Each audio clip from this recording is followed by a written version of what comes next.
같이 기도하고 읽겠습니다. 하나님 아버지 감사합니다. 오늘 새벽도 저희들의 육신은 연약하지만은 하나님의 은혜로 일찍 일어나 새벽 기도회에 참여하게 하여 주시고 또 하나님께 찬송과 감사와 영광을 돌리며 또 하나님께서 저희에게 주신 복된 성경 말씀을 몇 절 읽고 조금 해석하고 묵상하게 하시니 감사드립니다.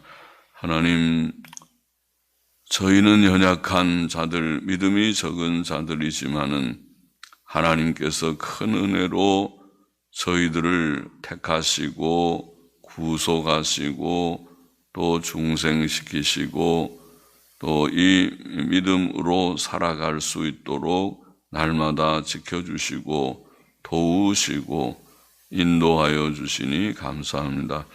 주님, 이제도 저희들 가운데 계셔서 주님 지도하시고 미천하고 무익한 종에게 주님 말씀을 좀 해석하며 전할 힘을 주시고 또 주를 사모하여 새벽을 깨우며 이곳에 나온 이들 혹은 가정에서 시간을 구별하여 말씀 앞에 앉은 자들에게 은혜를 주시기를 소원합니다. 감사하며 예수님의 이름으로 기도하옵나이다. 아멘. 잠언 21장 17절부터 20절 말씀, 17절 같이 보겠습니다. 연락을 좋아하는 자는, 연락이라는 시무카라는 말은 사마크라는 기쁘다 하는 말입니다. 기쁨, 시무카, 기쁨 혹은 쾌락 혹은 연락, 그런 뜻입니다. 기쁨, 쾌락. 연락을 좋아하는 자는 가난하게 되고 술과 기름을 좋아하는 자는 부하게 되지 못하느니라. 먹고 마시고 기쁘고 즐겁게 노는 것을 좋아하는 자를 말하죠. 그런 자는 가난하게 되고 술과 기름을 좋아하는 자는 부하게 되지 못한다. 기름은 기름진 음식, 또 고기 종류들, 고기는 다 기름이 조금 있지, 그런 것을 의미한다고 봅니다. 잠언 23장 20절에도 술을 즐겨하는 자와 고기를 탐하는 자로 더불어 사귀지 말라, 그런 말씀이 있습니다.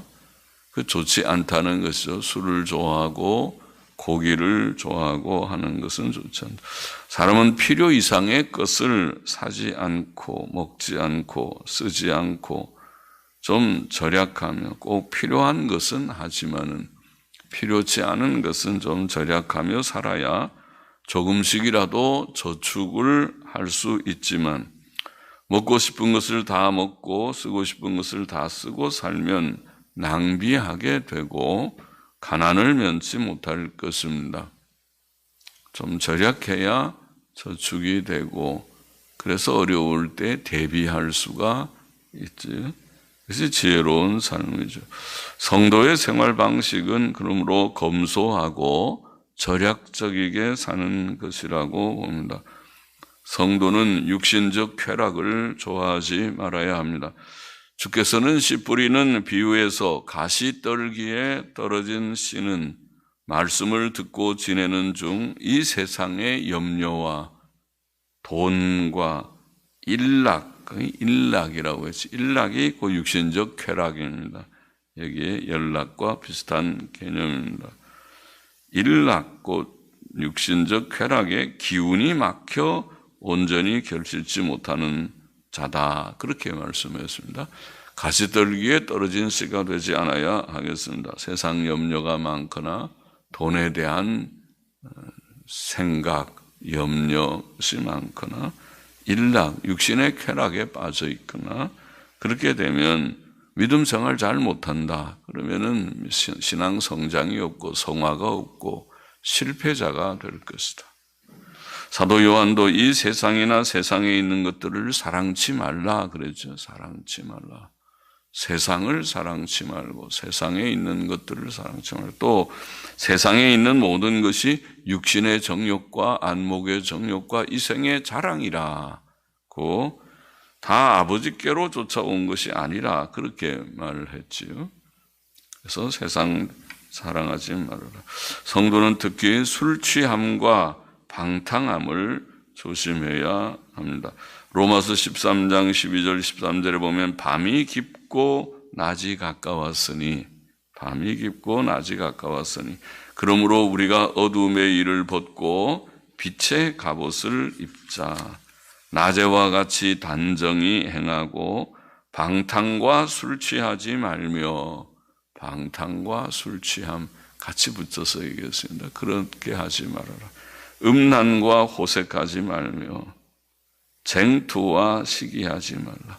서로 사람들 간의 인간관계에서도 싸우고 시기 질투하고 그런 것도 하지 말고 음란하거나 호색하는 데 떨어지지도 말고 방탕하고 술 취하지 말고 에베소서 5장 18절에 보면 술 취하지 말라 이는 방탕한 것이니 그러니까 술 취함은 방탕의 일이다. 방탕한 것이니 오직 성령의 충만을 받으라. 성도들은 성령의 충만함 속에서 주님과 늘 교제하며 교통하며 심령의 평안, 기쁨을 늘 누리며 살아갈 수 있고 살아가야 하겠습니다. 그렇게 해야 합니다.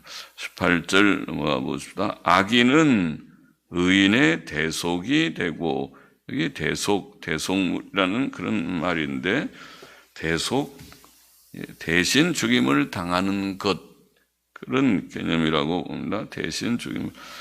악인이 의인 대신 죽는다는 말이죠. 괴사한 자는 정직한 자의 대신이 되느니라. 괴사한 자는 배신자, 변절자 이런 개념인데 괴사한 자, 변절자, 배신자는 정직한 자의 대신이 되느니라. 본문은 악인이 의인을 해치려다가 도리어 자신이 해를 당하는 것을 가르친다고 봅니다. 성경에 그런 말씀들, 그런 또 예들이 많이 있죠. 시편 7편 15절 16절에 보면 저가 웅덩이를 파 만들며 악인이 의인을 해치려고 웅덩이를 파 만들며 재가 빠진 함정에 빠졌도다. 자기가 웅덩이를 팠는데 자기가 거기에 빠졌습니다. 그 잔해는 자기 머리로 돌아오고 그 포악은 자기 정수리에 내리로다. 그렇게 말씀했습니다. 그러니까 악인이 악을 행하려고 다 생각했는데 그 악이 자기에게로 돌아왔습니다. 하나님께서 하신 일이죠. 우리가 바로와 그 마병들 출애굽 당시에 그 바로도 같이 왔다고 생각되는데 바로와 그 마병들은 애굽에서 나온 이스라엘 백성을 쫓아서 홍해에서 그들을 죽이려고 홍해까지 따라 들어왔죠. 하나님께서는 그들이 홍해에 빠져서 하나도 죽지 않고 남김없이 다 죽임을 당하게 하셨습니다. 출애굽기 14장 27절 28절 말씀이죠. 또 이사야 43장 3절에 보면은 후에 하나님께서 이스라엘과 유다를 지키시고 그들을 괴롭혔던 애굽, 구스, 스바 이 나라들을 징벌하셨는데 그 징벌의 도구가 아수르 왕 사네립이었습니다. 사네립이 예루살렘을 침공하다가 실패했지요. 그리고 돌아가서 애굽과 구스와 스바를 치게 하였습니다. 그래서 하나님께서는 이스라엘을 괴롭혔던 이방 나라를 또 다른 나라를 들어서 치셨구나. 그렇게 보이는 사건이죠. 또 바사왕 아하수에로 때에 우리가 잘 아는 에스더 시대지요. 악한 신하 하만은 경건하고 의로운 유다인 모르드게를 달아 죽이려고 자기한테 절하지 않았다고 달아 죽이려고 자기 집 뜰에 약 25m 되는 나무를 세웠지만은 왕의 명령으로 그 자신이 거기에 달려 죽임당한 것을 우리가 에스더 7장 9절 10절에서 읽을 수 있습니다. 또 다니엘서에서는 다니엘의 시대에 악한 동료들이 그를 죽이려고 다리오 왕에게 한 명령을 내리게 했고 다니엘이 그 명령을 범했다고 고소하여 그를 사자굴에 던져 넣게 했지만은 하나님께서는 다니엘은 건져주시고 그 대신 그를 모함했던 자들과 그 처자들을 죽게 하셨다. 다니엘 7장 24절 말씀이죠. 이와 같이 하나님께서는 의인을 해치려는 악인에게 공의로운 보응을 내리셨습니다. 그는 악인의 원수를 갚으신 것이죠. 19절 보십시다. 다투며 성내는 여인과 함께 사는 것보다 광야에서 혼자 사는 것이 나으니라. 광야에서 혼자 사는 것이 나으니라. 잠언 21장 9절 우리가 앞에서도 읽었지만 다투는 여인과 함께 집에 사는 것보다 지붕 한 구석에서 혼자 사는 것이 나으니라. 그게 지붕 한 구석이라고 움막이라고 우리 번역된 말은 지붕 한 구석이다. 지붕이 유대인의 지붕은 다 위에 평평한 지붕 위에 올라갈 수 있는 우리의 슬라브 비슷한 그들은 뭐 세멘트로 슬라브를 하진 않았지만 비슷한 그런 구조라고 보입니다.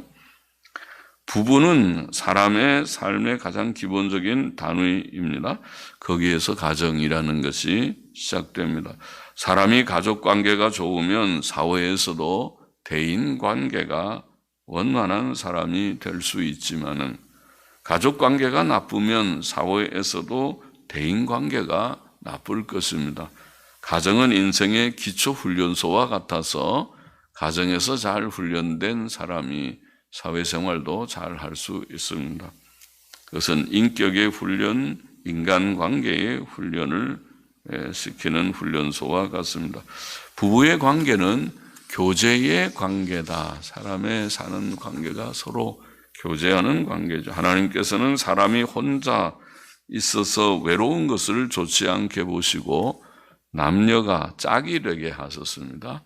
짝꿍입니다. 남녀가 짝이 돼서 보통 가정을 혼자 사는 분들도 있지만은 그러나 남녀가 짝이 되게 하신 것이 하나님의 일반적인 방법 이치이지요. 그래야 또 사회가 유지되지. 다 혼자 살면 사회는 100년 지나고 나면 없어져 버리죠. 그래서 남녀가 짝이 되는 게 정상입니다. 물론 성도는 하나님께 기도하며 하나님과 교제하지만 사람들 간의 대화와 교제도 필요합니다. 부부의 관계는 바로 그런 교제의 관계고 또 부부의 관계는 또 협력의 관계이기도 하죠. 교제하고 협력합니다. 여자는 남자를 돕는 자로 창조되었습니다. 또 부부는 서로에게 위로와 힘이 되고 또 그래야 할 것입니다. 그래서 살다 보면은 서피차 간에 위로와 힘이 되고 의지가 되고 그렇게 되죠. 부부는 언제 성내며 다투는가?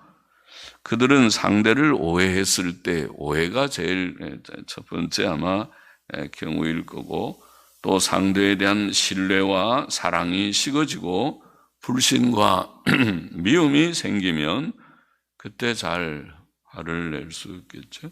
또 마음이 교만하거나 참을성이 없는 조급한 마음이나 이기적 욕심을 품을 때에 그럴 때 만족이 없으면 성내며 교만할 것입니다. 다툴 것입니다. 즉 다툼은 마음의 문제, 즉 성격과 인격의 문제이며 가치관의 문제입니다. 너무 예민하거나 이해심이 부족하거나 세상적 물질적 욕심에 얽매여 있는 여인은 남편과 잘 다툴 것입니다. 남자도 마찬가지지만은 그러나 평안과 화목은 사람의 행복에 있어서 매우 중요한 조건입니다. 그것은 아름다운 외모나 물질적 부여보다 더 중요한 요소이죠. 그러므로 잠언 17장 1절은 마른 떡 한 조각만 있고도 화목하는 것이 육선이 집에 가득하고도 육선은 고기죠. 고기 반찬이 가득하고도 다투는 것보다 낫다. 가난해서 마른 떡 한 조각 놓고 식사를 합니다. 너무 조촐한 그런 식탁이지만은 그것이 더 행복하다는 것입니다. 육선이 가득해도 갈등하고 다투는 그것이 거기에 행복이 없다. 20절 보십니다. 지혜 있는 자의 집에는 귀한 보배와 기름이 있으나 미련한 자는 이것을 다 삼켜 버리느니라. 지혜 있는 자는 하나님 경외하고 그 명령대로 선하게 사는 자라고 성경은 가르치는데, 그 지혜 있는 자의 집에는 귀한 보배와 기름이 있다, 그렇게 표현했습니다. 하나님이 복을 주신 것이죠. 그래서 영육의 복을 받습니다. 지혜자는. 또 지혜자는 물질도 절약해 쓰고 저축도 하겠지요. 그것이 지혜다. 낭비하지 않으니까. 그러면은 버는 것은 그렇게 많이 안 벌어도 잘 지혜롭게 살다 보면 시간이 지나면 조금씩이라도 저축이 되죠. 그렇게 사는 거 우리가 보죠. 어떤 집은 많이 벌어도 늘 빚지고 사는 사람도 있고, 어떤 사람은 많이 벌지 못해도 알뜰살뜰하게 살아서 그래도 조금 여유가 있는 사람이 있고, 사는 방식에 따라서 많이 다른 것이죠. 기름은 보배와 기름이 있다. 보배도 있고 기름은 식용, 약용, 또 미용에 쓰는 올리브유 같은, 감람유 같은 기름이 기본이겠지만은 그런 것과 또 값비싼 향유들, 그것이 향유들, 또 물론 기름진 고기들, 그것도 기름입니다. 그래서 고기도 기름진 고기가 맛이 있지. 그래서 그런 것들을 가르칠 것입니다. 보배와 기름이 있다. 잠언 3장에 보면 우리가 지혜가 참 복되다 그렇게 말씀하면서, 지혜를 얻는 자는 은을 얻는 것보다 낫고 그 이익이 정금보다 낫다. 금은보다 낫다. 지혜는 진주보다 귀하니 너의 사모하는 모든 것으로 이에 비교할 수 없도다. 그러면서 그 오른편에는 장수가 있고 왼편에는 부귀가 있다. 그러지 않았습니까? 부귀가 부요와 존귀죠. 그러니까 지혜를 가지면 하나님께서 건강 주셔서 장수도 하고, 또 물질적인 유효함을 줘서 부요함과 또 사람들에게 존귀함을 얻는, 사람이 무시하지 않고 없이 여김을 당하지 않습니다. 모든 사람들이 그 사람 참 좋은 사람이다. 인품이 괜찮으면 사람들이 이렇게 무시를 하지 않아요. 돈만 가지고 돈 없다고 무시하는 것이 아니에요. 돈이 많아도 인품이 좋지 않으면 사람들은 뒤에서 다 흉보죠. 아이고, 저 돈만 많아가지고 저렇게 그렇다고 그러죠. 그러나 돈이 좀 적어도 인품이 훌륭하면 저분은 참 훌륭한 사람이다. 우리가 간혹 역사에 훌륭한 인물들이 돈이 많은 사람들이 아니에요. 돈은 없고 그들이 참 어렵게 지나지만은 그러나 인품이 훌륭해서 사람들의 존경을 받죠. 지혜자가 그렇다. 그 길은 즐거운 길이고 평강의 길이고, 또 그것을 얻는 자는 생명나무를 가진 복을 얻는, 지혜자는 복되죠. 그 집에 귀한 보배와 기름이 있습니다. 그러나 미련한 자, 하나님 경외치도 않고 명령에 순종치도 않고 죄나 악이나 행하고 그런 사람은 하나님께서 복을 주신, 자기가 이미 가진 복, 부모로부터 물려받은 유산이나 또 이미 가진 복이 있어도 그 복을 다 낭비하고 소모한다는 말씀이죠. 아마 그 좋은 예가 주님이 두 아들, 탕자의 비유라고 말하는 누가복음 15장의 아들 얘기죠. 그 아들은 아버지가 부자니까 얼마나 유복하게 자랐겠습니까? 그러나 아버지에게 내게 올 분깃을 주소서, 유산 나누어 달라고. 그러니 아버지가 그 유산 가지고 나가서 살면 고생할 텐데 그래도 아마 졸랐겠죠. 좀 주세요. 어차피 주는 건데 주세요. 그래서 나누어 주었는데 둘째 아들이 재물을 다 모아가지고 먼 나라에 가서 거기서 허랑방탕하게 재산을 허비했다. 그렇게 했습니다. 돈 많으니까 쓸 때는 좋겠죠. 또 많은 여자들도 옆에 붙어서 그래서 또 먹고 마시고 즐기고 그때는 좋지만은 그러나 돈 떨어지니까 그때는 돈 벌 줄 모르고 쓸 줄만 아는 사람이 어려움을 당합니다. 또 그 나라에 크게 흉년이 들어서 설상가상이라고 그러죠. 크게 흉년이 들어서 궁핍을 하게 되었다고 되어 있습니다. 미련한 자가 그렇게 되는 것입니다. 있을 때 절약해서 그 많은 것을 지혜롭게 잘 써야 그래야 나중에 어려울 때 몸이 아플 때나 또 이렇지 기근이 들 때나 어려운 문제 실직을 했을 때나 그럴 때 대처할 수 있는 그런 방안이 좀 있겠죠. 영육의 빈곤에 떨어지는 미련한 자다. 오늘 본문의 교훈을 다시 정리해 보면 첫째로 먹고 마시고 노는 것을 좋아하는 자는 가난하게 되고 술과 기름을 좋아하는 자는 부하게 되지 못한다. 우리가 늘 하나님 앞에 감사하게 즐겁게 살지만은 과하게 하지 않아야 될 것이다. 내 분수에 맞게 적절하게 사는 것이 합당하다. 또 술과 기름과 고기를 좋아하는 것은 성경이 그것은 지혜로운 삶이 아니다. 그렇게 말하고 있습니다. 그래서 성도는 언제나 검소하고 절약적이게 사는 것이 좋다. 그것이 성경에서 보이는 삶의 규칙이라고 생각합니다. 둘째로 악인은 의인 대신에 죽고 배신자는 정직한 자의 대신이 된다. 그런 말씀이라고 우리가 두 번째 악인들이 하나님의 공의로 징벌받는 것을 가르쳤다고 봅니다. 우리는 하나님의 공의의 보응을 믿습니다. 믿어야 합니다. 그리고 모든 일을 하나님께 맡기고 혹 우리에게 악을 행하는 자들이 있어도 우리를 비방하고 악하게 비방하고 옳지 않은 정당치 않은 말로 남의 명예를 훼손하고 비방을 한다 하더라도 내버려 두면 하나님께서 징벌을 하실 것이다.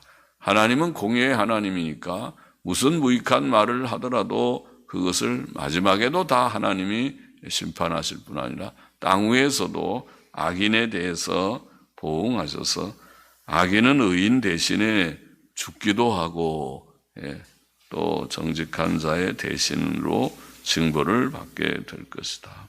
우리는 의롭고 정직하게 하나님 앞에서 의롭고 정직하게 선하게만 살아야 하겠다. 셋째로 다투며 성내는 여인과 함께 사는 것보다 광야에서 혼자 사는 것이 낫다. 이 잠언에 이런 말씀이 여러 번 나왔습니다. 아마 3번인가 그 이상 나왔던 거 그렇죠?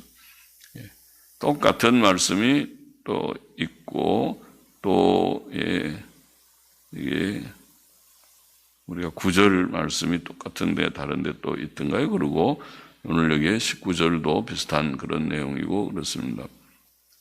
우리는 남자든지 여자든지 성품이 좋아야 돼. 성품이 좋다는 말은 온유하고 겸손하고 항상 자족하고 또 남을 이해하려고 하고 참고 관용하고 그리고 사랑하고 그것이 사실은 사랑의 성품인데 사랑은 온유하고 오래 참고 사랑은 자기를 자랑하지 아니하고 무례히 행치 아니하고 사랑의 성품입니다. 사랑이 있으면 그러면은 좋겠죠. 성품이 좋아야 된다는 말은 그것입니다. 저 사람은 참 좋아. 웬만하면 화도 잘 안 내고 좀 잘 참는 편이고 또 남을 이해하려고 좀 하고 마음이 너그러워 좋아. 온유하고 겸손해. 그렇게 돼. 그것이 하나님의 형상이고 주의 형상입니다. 우리가 508장 찬송을 수없이 많이 불렀는데 여전히 불러도 좋아요. 바니 크로스비 소경 할머니가 쓴 할머니 때 썼는지 어느 나이에 썼는지를 몰라도 우리가 바니 크로스비는 소경이지만은 우리가 즐겨 부르는 찬송가 가사를 많이 쓴 경건한 그런 여인이었습니다. 그래서 여성이지만은 좋은 찬송을 많이 남긴 하나님의 은혜를 받은 인물이 아닙니까?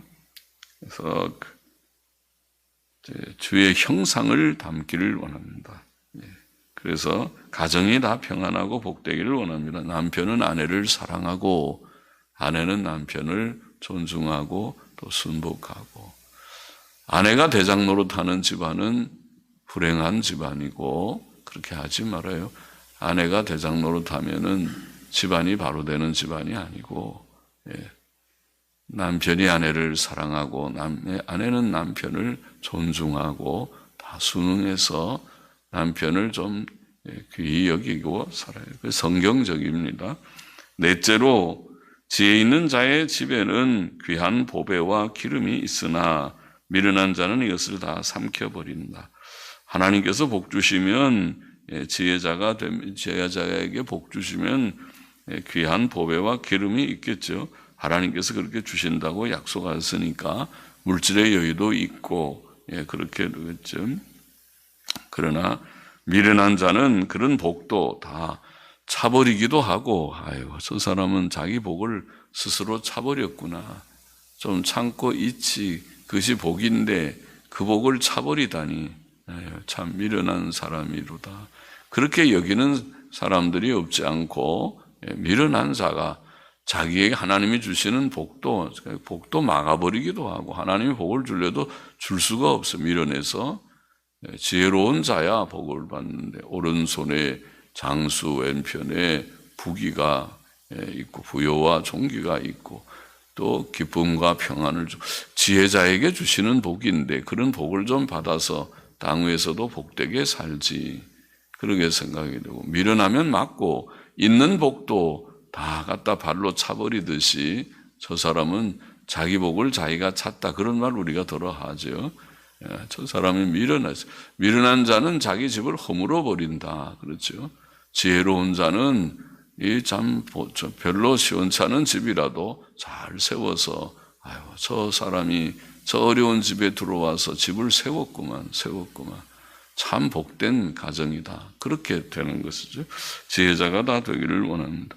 기도하십니다. 하나님 아버지, 오늘도 지혜로운 자가 어떤 자고 미련한 자가 어떤 자인지, 성도의 합당한 삶이 무엇인지, 잠언은 우리에게 실생활에 아는 교훈을, 바른 교훈을 많이 주었습니다.